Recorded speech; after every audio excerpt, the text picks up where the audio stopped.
રિક્ષામાં મુસાફરોને લૂંટી તોડકીના 4 ઈડાઓને મૈદરપુરા પોલીસે ઝડપી પાડી મૈદરપુરા અને કતારગામ પોલીસ મથકના ગુનાના ભેદ ઉકેલી કાઢ્યા હતા। મૈદરપુરા પોલીસ મથકનો સ્ટાફ પેટ્રોલિંગમાં હતો ત્યારે બાતમીના આધારે વહેલી સવારે રિક્ષા લઈને નીકળી એકલ દોકલ મુસાફરોને રેલવે સ્ટેશન બહારથી અથવા તો બસ સ્ટેશન બહારથી બેસાડી નિશાન બનાવી તેઓને લૂંટતી તોડકીના 4 આરોપીઓને મૈદરપુરા પોલીસે ઝડપી પાડ્યા હતા।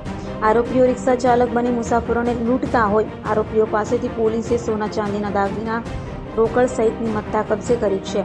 તો ઝડપાયેલ આરોપીઓનો એક ઇસમ ઇમરાન વિરુદ્ધ અગાઉ 27 જેટલા ગુનાઓ પણ નોંધાઈ ચૂક્યા છે। ગઈકાલે સુરત શહેરના ઝોનથી 3 વિસ્તારમાં 2 પોલીસ સ્ટેશન કતારગામ અને મૈદરપુરા ખાતે આઈપીસી 392-397 જીપી એક્ટ 135 મુજબ 2 અલગ અલગ ગુના રજીસ્ટર થયેલા હતા।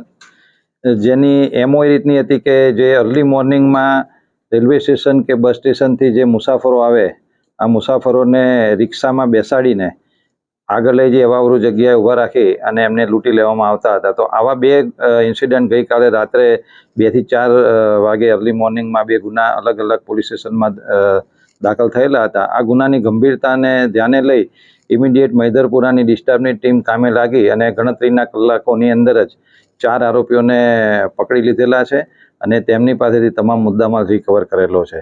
જેની અંદર જે મેઇન મુખ્ય આરોપી છે ઇમરાન ઉર્ફે બીડી, જે કામરેજનો રહેવાસી છે, જે અગાઉ 27 વખત અલગ અલગ આવા ગુનાઓમાં પકડાયેલો છે। તે સિવાય એક સગીર વયનો બાળક પણ છે। એ સિવાય ઉધના ભાટેના વિસ્તારનો રહેવાસી અસલમ બોબડો અને બીજો એક નજામુદ્દીન શેખ, આમ કુલ 4 ઈસમોને અટક કરેલા છે। એમાં જાણવા મળેલ છે તેમ બીજો એક અન્ય ઈસમ છે જે આરોપી એ હાલમાં સલાબતપુરાની અંદર એરેસ્ટ કરેલો છે, જે અન્ય કોઈ લૂંટના ગુનાની અંદર પણ એ આરોપી છે। આમાં 4 જે ગુનેગાર છે એ આ પ્રકારની કામગીરી કરવામાં માહેર છે અને મૈદરપુરાની પોલીસે ગણતરીના કલાકોમાં જ આરોપીને મુદ્દામાલ સાથે જબ્બે કરેલા છે અને આગળની કાર્યવાહી હાથ ધરેલ છે। તે લોકોને રિમાન્ડ માંગવામાં આવશે અને એ લોકોનો ગુનાહિત ઇતિહાસ તેમજ અન્ય કોઈ પોલીસ સ્ટેશન વિસ્તારમાં આવા જો કોઈ ગુના બનેલા હશે તો એની તપાસ કરવામાં આવશે।